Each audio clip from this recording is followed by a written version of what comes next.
Selamu alaikum të nderuar dëgjues të radios Dituria Islame. Përshëndetje për të gjithë ju që në këto momente po na ndiqni në transmetim të drejtë për drejtë në radio dituriaislame.net. Ju përshëndesim edhe sonte në emisionin Jeta me Kur'an, është edicioni i 13 i këtij emisioni, të cilin e realizojmë së bashku me profesor doktor Hafiz Hajreddin Hoxha, të cilin e përshëndesim me selamu alaikum dhe i dëshirojmë mirëseardhje në program.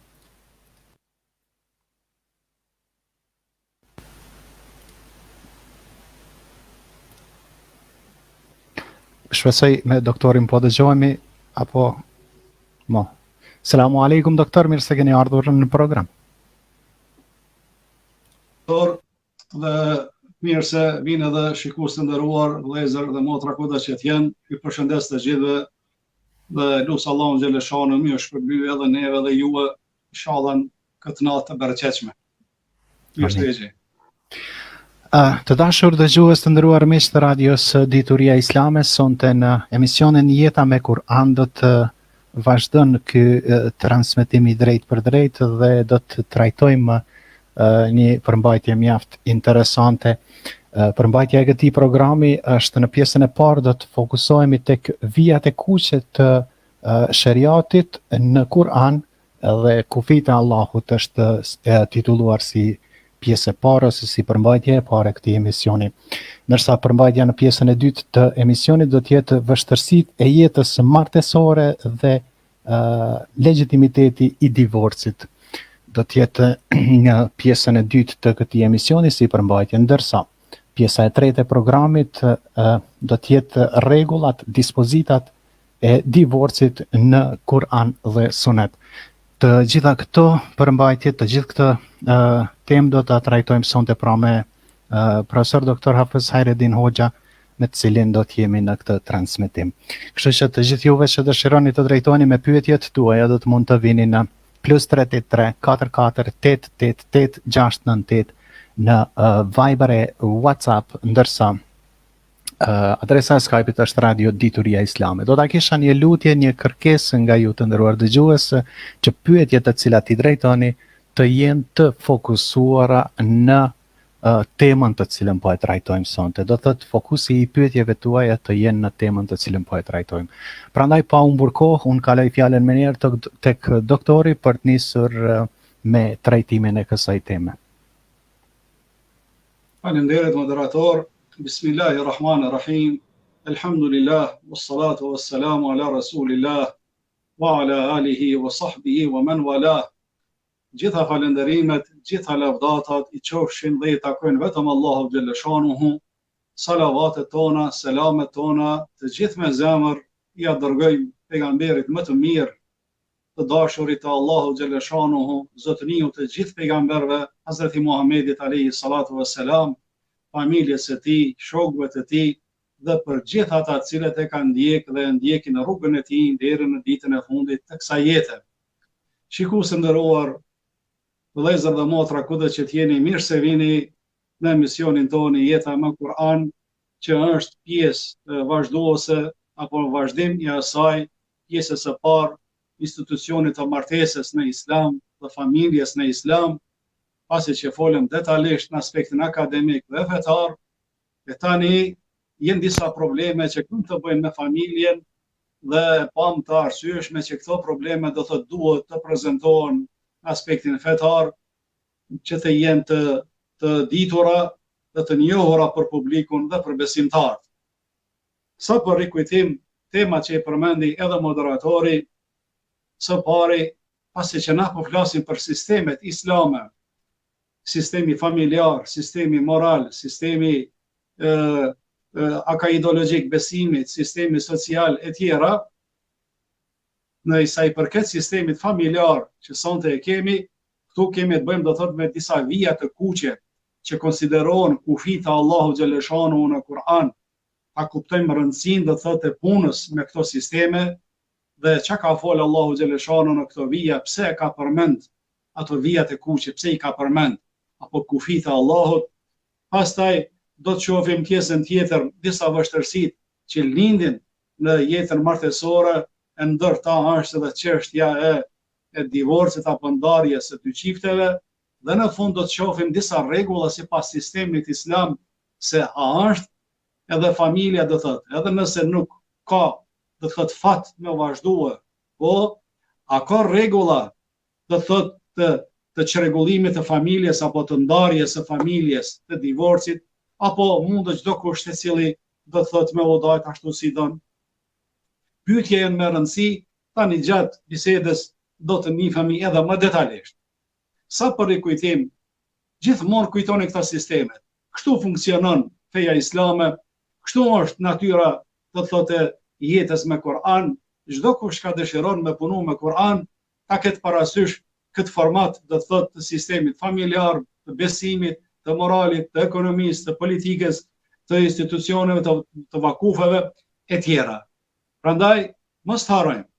Do thotë, duhet të punojmë ashtu sipas katalogut të sistemit hyjnor që na ka shpallë Allahu xhaleshanu, së përndryshe çdo katalog, i çdo mjeti edhe në këtë jetë, siç e dini të gjithë, nëse nuk i respektojmë udhëzimet e katalogut për ta përdorur një frigorifer apo një makinë larse apo një diçka, ne nuk do t'ia shohim hajrin asaj makine, asesi, edhe sa me qenë e sofistikuar, edhe sa me qenë, do të thotë, e riparuar, edhe sa me qenë e prodhuar, duhet me respektu rregullat në mënyrë që t'ia shohim hajrin dhe dobinë të asaj makine. Edhe kështu në çështja me Islamin. Pa i respektu këto rregullat, këto udhëzime të shpallura nga Allahu xhaleshanuhu, nuk kemi për me kuptuar atë lezetin e jetës me Kur'an. Nuk kemi me pas shans me kuptuar shijen e jetës me Kur'an.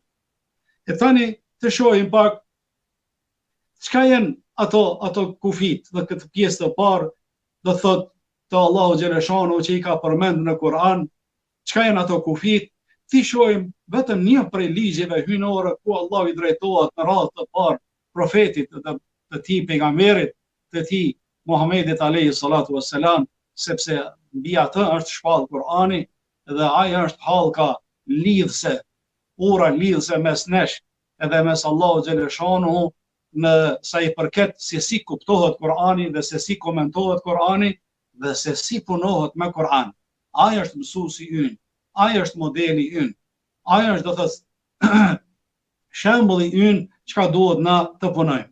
Kur Allah i drejtohet pejgamberit alayhis salam duke i thënë në ajetin, do thotë, në ajetet e para të surës Talaq, a'udhu billahi minash shaitanir rajim. Ya ayyuhan nabiyyu bismillahir rahmanir rahim. يا أيها النبي إذا طلقتم النساء فطلقوهن لعدتهن وأحصوا العدة واتقوا الله ربكم لا تخرجوهن من بيوتهن ولا يخرجن إلا أن يأتين بفاحشة مبينة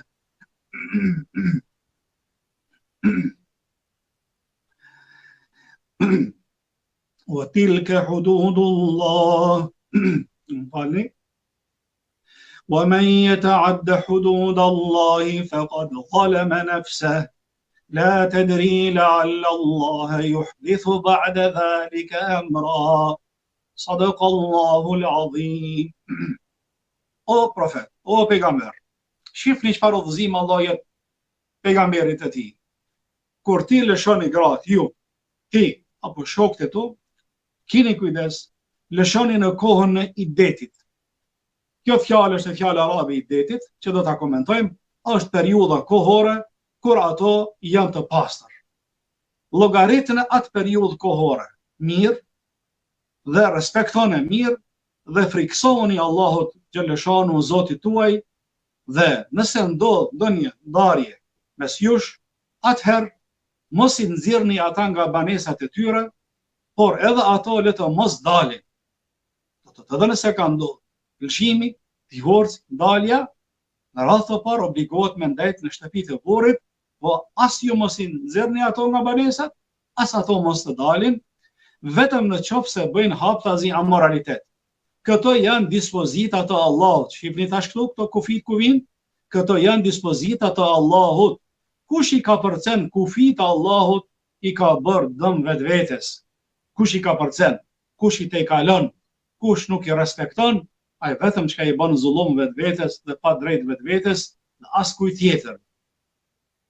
Allahu xhaleshanu po na tërheq vërejtjen, keni kujdes, po kush i ka përcen kufit e Allahut i ka bërë dëm vetvetes. Ti nuk e din, o profet, o pejgamber. Ndoshta Allahu xhaleshanu pas kësaj çka ndodhi mes grave dhe burrave, ofron ndonjë mundësi tjetër. Ajo mundësia tjetër, çka nuk kuptohet nga ky ajet kuranor, është që ndoshta edhe ato rikthehen përsëri te burrat e tyre, siç do t'i komentojmë edhe më vonë, do thotë nuk shkatërrohet në fillim familja dhe me i gruaja me shku dikun tjetër, po nëse ndodh diçka ndonjë mosmarrveshje, udhëzohen me ndal me ata me ndajt në shtëpi, në banesat e tyre. Kjo ishte ajo këshilla e parë, do thotë flash, nëse bën të ta quajmë, që Allahu xhaleshanu na ka shpall dhe thot këtë dispozit mbi ne dhe mbi pejgamberin e tij alayhi salatu wassalam. Sa i përket kufive të Allahu xhaleshanu, vëllezër të ndershëm, besimtarë të ndershëm, do thot për me kuptu këtë çështje sa është e rëndësishme, këto fjalë kufi kanë shumë domethënie dhe shumë dimensione sociale, religjioze dhe shpirtërore kanë. Prandaj unë po i përmendi vetëm disa ajetet dhe disa surave. Në surat al-Baqara ajeti 187, në surat al-Baqara përsëri ajeti 229, në surat al-Baqara ajeti 230, në surat an-Nisa 13 dhe 14, at-Tauba 97, at-Tauba 120, 112, al-Mujadala 4 dhe at-Talaq që e lexuam më herët, po ajeti i parë. Çka është për me rëndësi ta dim? 12 vende në Kur'an janë përmendur këto kufit. Do thotë kushtetuta Allahu xhaleshanu, sheriati islam, po prej shumë dispozitave që ka aty, do të thotë, shumë sistemeve, po përmenden edhe këto fjalë që duhet shënuar me vijat kuqe, ti në nënvizojmë do të thotë mirë, janë 12 vende përmendet kufit e Allahut, mos i te kaloni, mos i shkelni, po se përndryshe do t'i bëni pa drejtësi vetes, do t'i bëni zullum vetes. Ju do të dëmtoheni, po normal edhe dikon tjetër do ta dëmtoni. Prej 12 vendeve, shifni, 8 vende jenë vetëm për divorcin. Shifni çfarë rëndësi do thotë ka familja në islam, shifni do thotë se me këto ajete do thotë, me këto kufit e Zotit xhaleshanu, të përmendura në sura, do thotë në ajete që i lexuam më herët, po 8 vende ka të bëjnë me divorcin, gjë që nën kupton këtë dispozit sheriatit që është shumë e rëndësi dhe shumë do të me pas kujdes dhe mos të tallemi dhe mos të marrim në përkënd, se për ndryshe do t'i bëjmë zullum vetes dhe do t'a dënojmë veten, do t'i bëjmë keq vetes në këtë jetë para do thot jetës tjetër. Do thot kjo është njerë interesi apo do thot i Kur'anit apo kushtetutës islame apo rëndësia e divorcit në ajetet kuranore. Çaq ka rëndësi do thot nuk është lehtë mu shkatrua familja.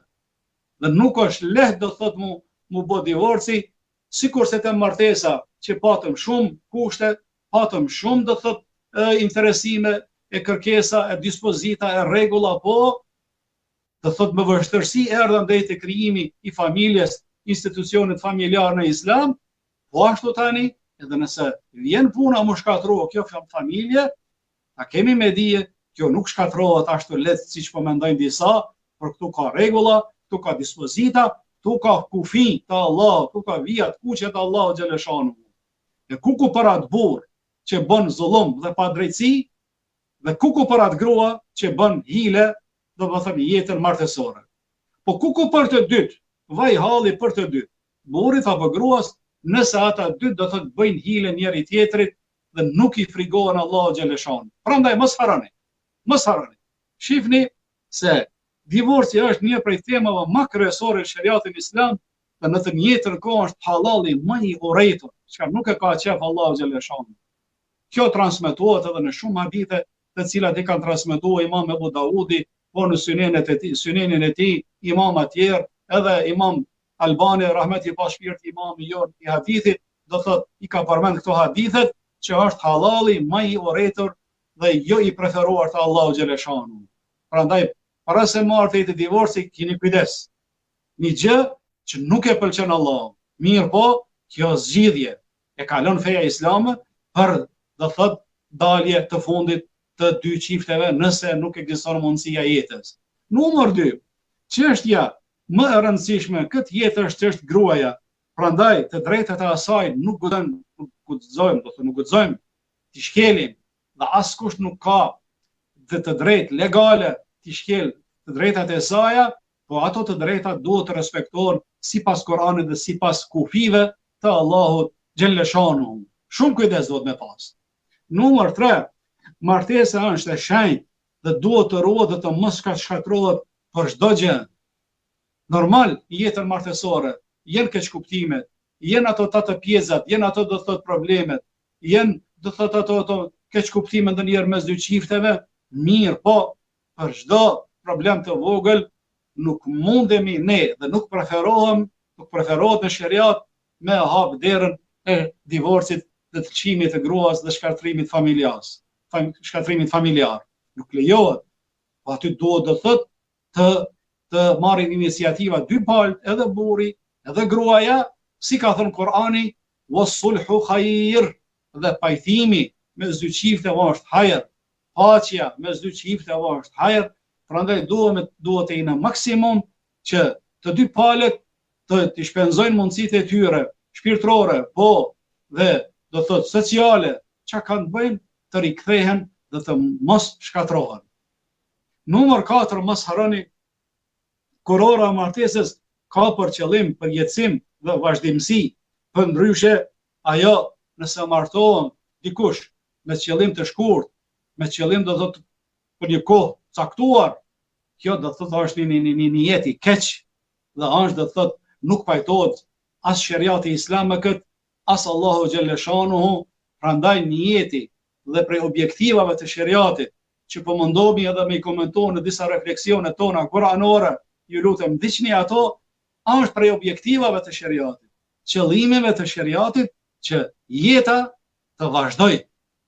Dhe kur lidhet kurora mes dy çifteve, lidhet me një jetë vazhdimësie dhe jo për një kohë të shkurt, sikurse dikush mendon, apo sikurse disa fraksione fetare të devijuara të medhhebit shii apo shiat, jo sunnit, disa do thotë i praktikojnë sot, po martohen përkohësisht për një muaj ditë, për një ditë, për 2-3 orë, e kjo është, domethënien, me në terminin njohur ata e kanë, nikahul mut'a, nikahi do thot i përkohshëm, sa për mi kry do thot qefet të dy palët, po ky lloj i nikahit, ky lloj i martesës është haram dhe i ndaluar dhe nuk lejohet asesi. Prandaj kur shkruan emrin dhe bëhen kurorzohen dy çiftet, aty nuk guxon të përmendet afati kohor. Pse? Vjen kundërshtim me objektivat e shariatit islam, vjen në kundërshtim me vijat e kuqe të Allahu xhaleshanuhu. Prandaj kjo është ai sistem hyjnor që dy çiftet më vazhdo jetë të gjatë deri sa kanë jetë apo deri në vdekje. Të na plesht pak për dali për temës, të na plesht kanë pas thonë përpara dhe akoma thonë do thot kur vjen do thot nusi apo gruaja me duak, me tesh të bardhë do thot, dhe me një jetë kura ka pa Allahu kismet, del prej shtëpisë, po edhe me qefin me vdekje. Tash aty nuk dihet, ka mundësi burri me vdek më herët, ka mundësi ajo, për qëllimi nga kjo do thot frazë që na kanë mësua apo i kemi ndëgjuar, është do thot që ata dy çiftet kur vinë ata vinë do thot për një kohë të gjatë dhe jo kohë të shkurt, do thot për me jetuar mes tyre. Po. Numër 5, divorci, prandaj nëse vështirësohet jeta, ta keni me dije, Islami e ka lënë, do të për familjen, për dy palët është exit i sigurisë, është siguri. Është siguri, do të thotë shpëtim për dy palët në ato momente kur vështirësohet jeta dhe mbyllen gjitha mundësitë për pajtim dhe nuk ka shpresë fare, do thotë të gjitha do thotë opsionet janë studiuar, janë do thotë shqyrtuar, mirë, por nuk ka mundësi, atëherë Allahu xhaleshanu e ka lënë do thotë si rrugdalje. Si rrugdalje dhe shpëtim për dy palët, po atëherë secili e lyp do thot nafakën e vet edhe hajrin e vet. Nëse do thot nuk ka aty shpresë. Po, prandaj nuk guxojmë ta quajmë do thot divorcin diçka të keq.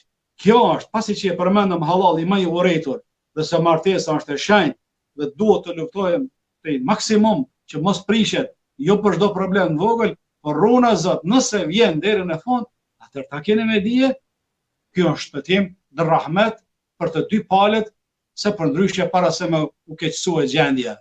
Është në dorë të burrit, prandaj dhe ose dorë të autorizorit zyrtar, e në këtë rast kjo besë e fortë, si kemi thënë më herët, el mithaq, el ghalidh, sipas gjuhës së Kur'anit, el mithaq wa akhadna minkum mithaqan ghalidha, që do thotë kanë marrë ato nga ju do thoni besë të fortë, edhe ju nga ato, e kjo besa e fortë, apo do thotë kjo lidhje e fortë martesore, atëherë pasi që nuk ka mundësi me vazhduar, atëherë është koha tani për mu u shkatrua dhe me i leju të dy palë me kërkua jetën e tyre.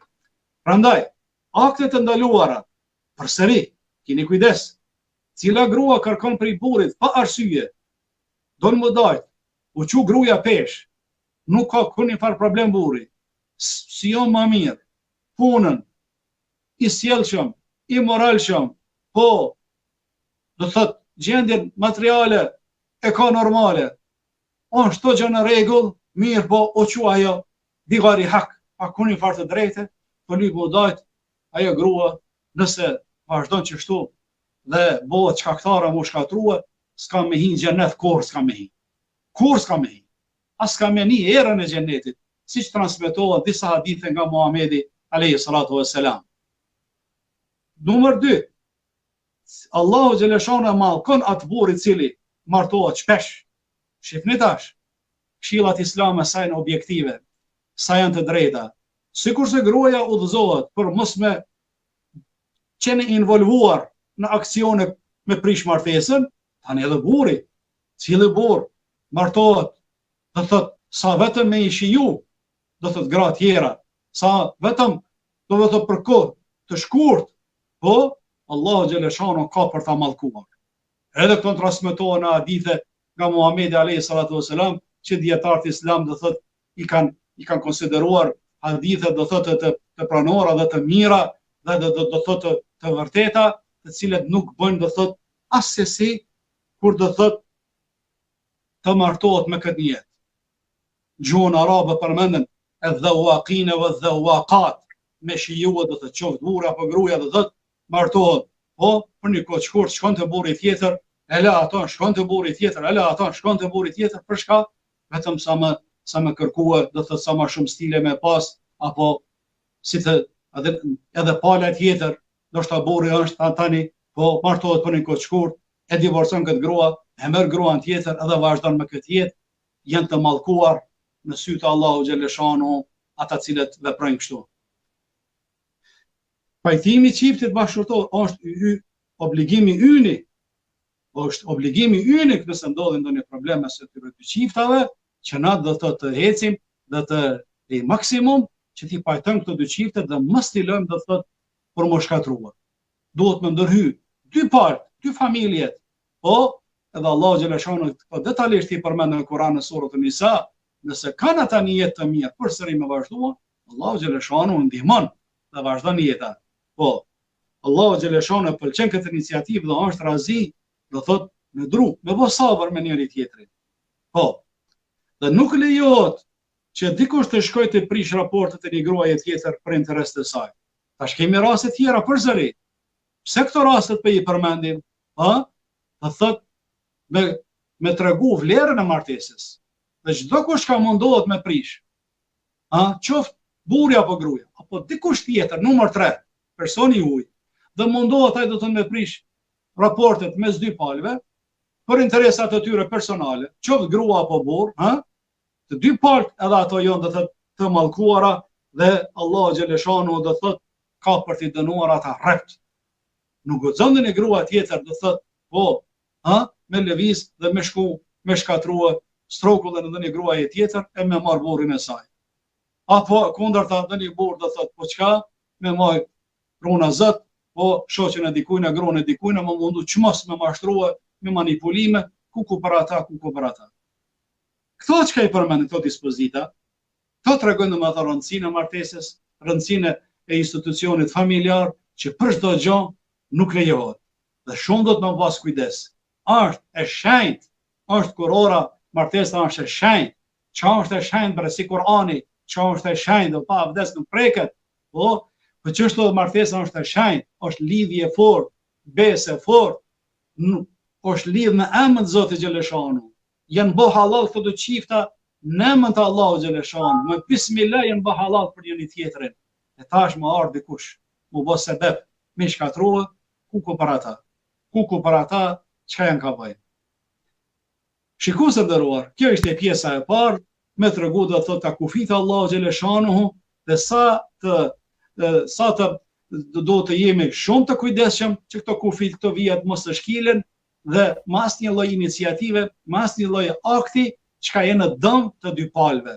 E në rast se ndodh diçka, tani do thotë po kalojmë në pjesën e dytë inshallah me një pauzë të shkurt, aty atëherë do t'i shohim do thotë rregullat dhe dispozitat që Allahu xhaleshanu na ka mësuar neve se si do të menaxhohet kjo punë dhe se si të zgjidhet ky problem familjar. Prandaj një pauzë të shkurt, mos shkoni larg, shihemi pas pak. Assalamu alaikum wa rahmatullah.